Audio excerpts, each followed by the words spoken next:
Hello everyone, আসসালামু আলাইকুম। কেমন আছো তোমরা সবাই? আশা করছি তোমরা সবাই খুব ভালো আছো, সুস্থ আছো।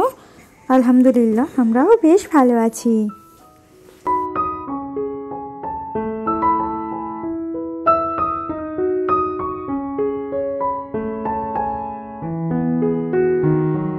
তো আজকেরই হচ্ছে বুধবার মানে তোমরা তো সবাই জানো যে আমার হাজব্যান্ডের ছুটির দিন। আর এখন কিন্তু ঘড়িতে ঠিক 9:30 মতো বাজে। আর এখন দেরি থেকেই কিন্তু ভিডিওটা স্টার্ট করলাম। মানে আমি কিন্তু উঠেছি 8টা 8:30 নাগাদ। আজকে বুধবার মানেই তো একটু দেরি করে ঘুম থেকে ওঠা।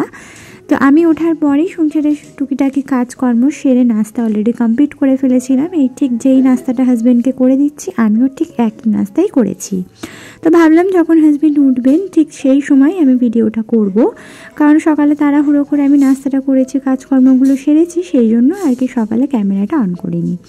তো উনি ওঠার পরে ওনাকে রুটি সেঁকে দিচ্ছি। কালকের আসার পথে উনি ব্রেডটা নিয়ে এসেছিলেন, তো সেই জন্য আমি ঝট করে এগুলো সেঁকে ওনাকে বাটার দিয়ে দেবো। সেই সাথে গত 2 দিন আগে যে আমি 2 দিন এখনও তাই হয়নি, 1 দিন আগে যে আমি পাকার পিঠেটা কিনেছিলাম সেটাও রয়েছে, একটা দেবো, সাথে ডিম সিদ্ধ দিয়ে ওনাকে নাস্তাটা দেবো। কি বলো তো, বুধবার দিনকে একদিনই তো বাড়িতে থাকেন, তাই ওই দিনটাই কিন্তু চেষ্টা করি একটু স্পেশালভাবে নাস্তাটা ওনাকে করাতে।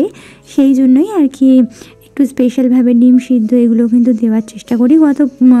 কাল থেকে আবার কাজে বেরিয়ে যাবেন, সকালবেলায় কিন্তু আর তেমন কিছু ওনাকে দিই না। আর উনি খেয়ে কাজেও যেতে চান না, কারণ এই যে ডিম সিদ্ধ এগুলো যে ওনাকে দেবো, উনি একদমই সকালবেলা খেতে চান না। যেদিনকে আর কি কাজে যান তাড়াহুড়ো থাকে, তো সেই কারণে খেতে চায় না। আজকে যেহেতু ছুটির দিন, ধীরে সুস্থে নাস্তাটা করে, সে কারণে যাই দিই না কেন সেটা কিন্তু চুপচাপ করে খেয়ে নেয়।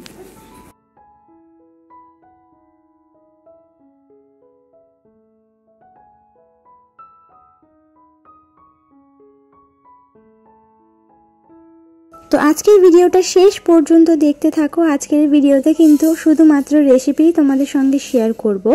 তো খুবই রিকোয়েস্টেড একটা ভিডিও, কারণ তোমরা অনেকেই কমেন্ট করছিলে যে শীত তো চলে গেল, তুমি তো কোনো রকমের কোনো পিঠে পুলির ভিডিও শেয়ারই করলে না। আর সেই সাথে গত 2-4 দিন আগে যে আমি চিংড়ি মাছের চপের ভিডিও শেয়ার করেছিলাম, সেটা তো আর পুরো ডিটেলসে শেয়ার করা হয়নি। তো আমি বলেছিলাম তোমরা যদি দেখতে চাও তাহলে কমেন্টে জানিও, তাহলে কিন্তু তোমাদের সঙ্গে ডিটেলসে আমি শেয়ার করব। তো ভাবলাম ঠিক আছে, কালকের চিংড়ি মাছটা এনে জাল করে রেখেছিলাম। আজকের হাজবেন্ড যেহেতু বাড়িতে রয়েছেন, গরম গরম কিন্তু বানাবো। তো এটা দুপুরে লাঞ্চের জন্য বানাচ্ছি। আমি ডাল করেছি, আর সেই সাথে কিন্তু মিচুলি পুঁই শাক শুকনো মাছ দিয়ে রান্না করেছি, আর সেই সাথে একটু চপ ভেজে নিচ্ছি। তো সব থেকে প্রথমে একেবারে মিহি করে পেঁয়াজ কুচি করে, তার সঙ্গে কাঁচামরিচ কুচি, স্বাদ মতো লবণ দিয়ে খুব ভালোভাবে আমি হাত দিয়ে মুথে নিয়েছি। আসলে এটা মেখে যতক্ষণ না বা চটকে না নিলে এর কিন্তু স্বাদটা ভালো হবে না, ঠিক যেভাবে আমরা পেঁয়াজি করার ক্ষেত্রে বানিয়ে থাকি। তো চটকে নেওয়ার পর আমি ওর মধ্যে দিয়ে দিলাম জাল করে রাখা ভুঁসো চিংড়ি। তার সঙ্গে ভুঁসো চিংড়িটা একটু বড় সাইজের ছিল, তো ছোটো বড় যেরকমই সাইজের হোক না কেন কোনো সমস্যা নেই। তারপরে আমি দিয়ে দিলাম ধনেপাতা কুচি, আর সাথে একটুখানি আমি দিয়েছি বেকিং সোডা। এটা কিন্তু টোটালি অপশনাল, তোমরা দিতেও পারো নাও দিতে পারো, তবে আমার কাছে মনে হয় বেকিং সোডাটা দিলে অনেক বেশি ক্রিস্পি হয়, সেই জন্যই আমি দিয়েছি আর কি। তো পরিমাণ মতো বেসন দিয়েছি, তবে বেসনের পরিমাণটা কম হলেই ভালো হয়, তবে পেঁয়াজ ভাবটা থাকবে, আর এটা অনেক বেশি মচমচে হবে, আর এটা পেঁয়াজি ভাবও লাগবে। আর সেই সাথে ভীষণ মজার হয় খেতে, যেহেতু ভুঁসো চিংড়িটা অলরেডি জাল করা, তো সেটাকে আবার যদি ভাজা হয় বুঝতেই পারছো কীরকম টেস্ট হতে পারে। তো এইভাবে কিন্তু ঝট করে আমি একদম চটকে মেখে নিলাম। লাস্টে কিন্তু 1 থেকে 2 চামচের মতো আমি একটু পানি দিয়েছি, না হলে একদমই শুকনো হয়ে যাচ্ছিল, সেই জন্য। তারপরে একদম হাতের সাহায্যে পাতলা পাতলা করে, ঠিক যেইভাবে পেঁয়াজি বা চপ আমরা করে থাকি সেইভাবে কিন্তু হাতের সাহায্যে পাতলা পাতলা করে এইভাবে কিন্তু তেলে আমি ভেজে নিচ্ছি। কড়াইতে করলে কি হয় বলো তো, কড়াইটা যেহেতু একটু খোলতা হয়, সেই কারণে কিন্তু কড়াইয়ের মিডিলেই সবগুলো একসাথে চলে যাবে আর লেগে যাবে। এরকম ননস্টিকের কোনো কড়াইতে করলে কি হয়, যেহেতু এটা খেলানো হয়, ফলে কিন্তু আরামসে অনেকগুলো একসাথে দিলেও লেগে যাওয়ার সম্ভাবনাই থাকে না।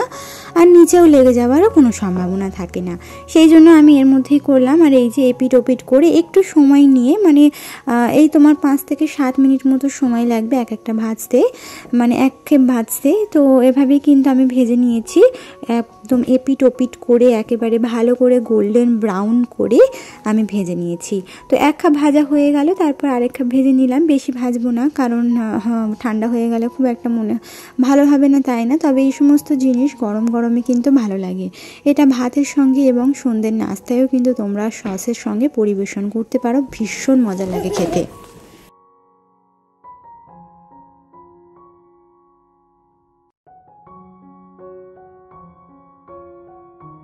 তো হাজবেন্ড বাড়িতে থাকেন না বলেই কিন্তু কোনো কিছু আমি বানানোর ঝক্কি ঝামেলাটা নিই না, কারণ আমি একা কতই বা কী খাবো, আর একার জন্য কোনো কিছু করতে কিন্তু ইচ্ছে হয় না, জানো তো, সেই জন্যই আর কি কোনো কিছু করা হয় না। তো যেহেতু আজকের হাজবেন্ড বাড়িতে রয়েছেন আর উনি কিন্তু পিঠে পুলি এই সমস্ত জিনিস গরম গরমই খেতে পছন্দ করেন, সেই জন্য ভাবলাম সন্ধেবেলাতেই বানিয়ে নিই। যদি কিছুটা থেকে যায় তাহলে কালকে সকালে উনি না খেয়ে কাজে বেরিয়ে যেতে পারবেন। তো সেই জন্য আর কি গরম গরমে আমি এখানে আজকে নারকেলের পিঠাটা করব। তো আমি কিন্তু নারকেলটা দুপুরে খাওয়া দাওয়া শেষ করার পর একটু রেস্ট করে আমি খুব ভালোভাবে কুড়ে রেখে দিয়েছিলাম। তো এবারে কিন্তু নারকেলের মধ্যে গুড়, স্বাদ মতো লবণ আর একটুখানি চিনি দিয়ে প্রথমে হাত দিয়ে মেখে নিচ্ছি। তো এই সমস্ত পিঠে পুলি কিন্তু করতে ভীষণই পরিমাণে অনেকেরই ভয় লাগে, তবে আমি যেটা মনে করি, কোনো কিছু যদি সাহস করে না করি তাহলে সেটা শিখবো কী করে? ভয় যদি করি তাহলে সারাটা জীবন ভয়ই থেকে যাবে।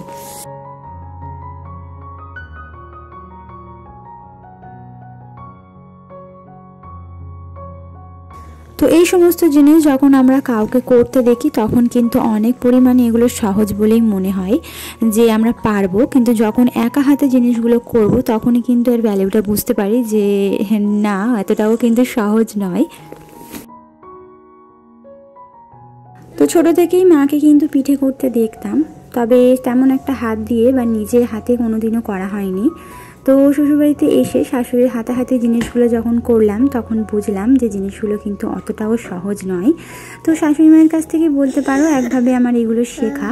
মায়ের কাছে খালি দেখতাম বসে বসে যে মা করতো, ভাবি করতো, কিন্তু তেমন একটা হাত লাগিয়ে কোনো কিছু করতাম না। কিন্তু বিয়ের পর দায়িত্ব নিয়ে যখন শাশুড়ি মায়ের সঙ্গে প্রত্যেকটা জিনিস হাতে হাতে করা শুরু করলাম তখনই কিন্তু বুঝলাম যে অ্যাকচুয়ালি এটা কিভাবে করতে হয়।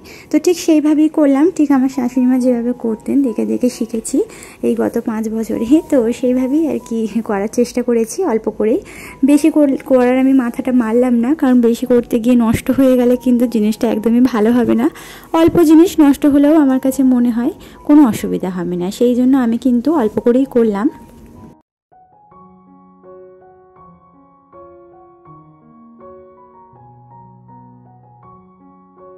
তো এখানে কিন্তু আমার নারকেলের ছাইটাও মারা হয়ে গেছে। তো নারকেলের মধ্যে সমস্ত কিছু দেওয়ার সাথে সাথে কিন্তু আমি তেজপাতা, এলাচ এবং লবঙ্গ দিয়েছিলাম। তারপরে একটু লো মিডিয়াম ফ্লেমে এটাকে সিদ্ধ করে নেওয়ার পর এভাবে কিন্তু একেবারে শুকনো হয়ে গেছে। আর একদিকে আমি খামিরটাও করে নিয়েছি। আমার মা বলেছিল যে যখন তুই ফার্স্ট টাইম করবি তখন কিন্তু ওর মধ্যে অল্প একটুখানি ময়দা দিয়ে করবি, তাহলে কিন্তু ভেঙে যাওয়ার সম্ভাবনাটা থাকবে না।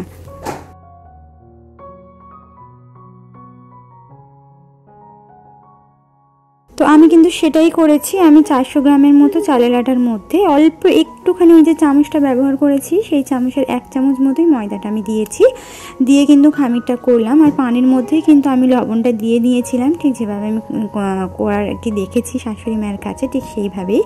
তো খামিরটাও কিন্তু ভালোই হয়েছিল, খারাপ হয়নি। এখনও পর্যন্ত তো সব কিছু ঠিকঠাকই চলছিল। তারপরে কিন্তু যখন আমি ওই যে জিনিস করা যাকে আমরা বলে থাকি, এটাকে বলি না জিনিস করতে হয়, তোমরা কি বলো আমাকে কিন্তু কমেন্ট করে জানাবে। তো এইভাবেও কিন্তু মা এবং শাশুড়ি মা দুজনেই কাছেই করাটা দেখতাম। তো শাশুড়ি মায়ের হাতে যখন করতাম তখন জিনিসটা একটু একটু শিখে গিয়েছিলাম যে এটা কিভাবে করতে হয়। মানে এই যে মুখটা মারার দায়িত্বটা আমারই ছিল, বিয়ের পর আমিই করতাম। মানে আমার শাশুড়ি মা এই বাটিটা করে দিত আর সাথে মুখটার ডিজাইনটাই আমিই করতাম বেশিরভাগ ক্ষেত্রে। তো সেইভাবেই করলাম আর দেখলাম বেশ ভালোই হয়েছে, খারাপ হয়নি। তো আলহামদুলিল্লাহ ফার্স্ট টাইম করার সত্ত্বেও আমার কাছে কিন্তু খারাপ বলে মনে হয়নি। তো তোমাদের কেমন লাগলো কমেন্ট করে জানিও, আর সেই সাথে ডিজাইনটা কেমন করতে পেরেছি, ভালো কি না খারাপ তোমরা কমেন্ট করে জানিও। এর ওপরে আরেকটু এক্সপেরিমেন্ট করা যায় কি না সেটাও দেখতে হবে। হ্যাঁ, তো যাই হোক আপাতত যেমন পেরেছি তেমন তাড়াহুড়ো করে করেছি, কারণ সন্ধেবেলায় হাজবেন্ড খাবেন, বুঝতেই পারছো কত আর সময় নেব। তো তাড়াহুড়ো করে একদম ঝটঝট করে আমি প্রত্যেকটা করে নিলাম।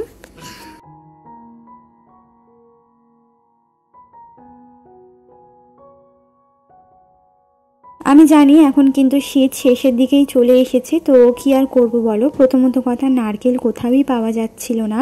ব্যানার্জি হাট থেকেই হাজবেন্ডকে দিয়ে নারকেলটা বেশিরভাগ ক্ষেত্রে আনিয়ে থাকি, তবে এবারে কিন্তু কোথাওই নারকেল পাওয়া যাচ্ছিল না, সেই জন্যেই আর কি পিঠেটা করতেই পারছিলাম না। তো এরপরে ইচ্ছা আছে পাকান পিঠেটা করব, যেটা কিন্তু অলরেডি আমি একা হাতে 2-3 বার করেছি শাশুড়ি মায়ের কাছ থেকেই শিখে। তো সেটাই আমি করব। তোমরা যদি সেই পাকান পিঠের রেসিপিটা দেখতে চাও বা মালপোয়া যাকে বলে, তাহলে আমাকে কমেন্টে জানিও। তাহলে আমি কিন্তু গত সপ্তাহে হাজব্যান্ডের ছুটি থাকলে সেই দিনকেই কিন্তু আমি ইনশাআল্লাহ ট্রাই করব। তো এখানে কিন্তু সমস্তগুলো আমি করে নিয়েছি। তারপরে স্টিম করার জন্য আমি এইভাবে কিন্তু আমার যে ননস্টিকের কড়াইটা আছে তার মধ্যে অল্প একটুখানি পানি দিয়েছি, মানে খুব বেশিও না খুব কমও না, মোটামুটি পানি দেওয়ার পরে ওপর থেকে এই যে জালিওয়ালা একটা বাসন আমি বসিয়ে দিয়েছি, তার উপরে সবগুলো পিঠে দিয়েছি। আর আমার মোটামুটি 18 থেকে 20টার মতো পিঠে হয়েছিল সমস্তগুলো নিয়ে। তারপরে এখানে 20 থেকে 25 মিনিটের মতো একেবারে হাই ফ্লেমে স্টিমটা করার পরে পিঠেগুলো কিন্তু একেবারে রেডি হয়ে গেছিলো। তো প্রথমবার করলাম, কিন্তু কখনো ভাবিনি যে এতটা ভালো হবে। তো নেক্সট টাইম আবারও ট্রাই করবো ইনশাআল্লাহ।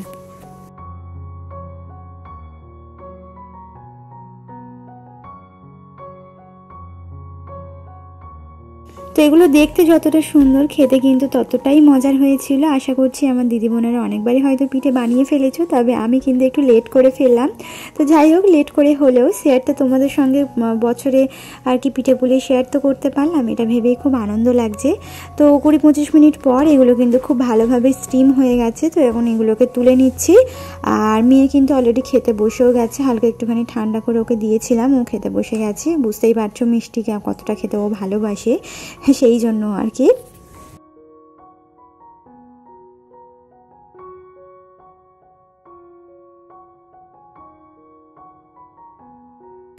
তো আজকের সংসারের কাজকর্ম বাদ দিয়ে শুধুমাত্র রেসিপি বা রান্না বান্না খাওয়া দাওয়াই শেয়ার করলাম। হাজবেন্ড বাড়িতে আছে মানে বুঝতেই পারছো খাওয়া দাওয়াটাই চলছে, সেই জন্য আজকের খাওয়া দাওয়াটাই শেয়ার করলাম। তবে আজকের ওনাকে দিয়ে যে বাজারগুলো করিয়েছি সেটা গত ভিডিওতে তোমাদের সঙ্গে শেয়ার করব। তো যেই দিদি বোনেরা আমার ভিডিওটা নতুন দেখছো, অবশ্যই আমার চ্যানেলটাকে সাবস্ক্রাইব করে দিও এরকম ধরনের আরও ভিডিও দেখার জন্য।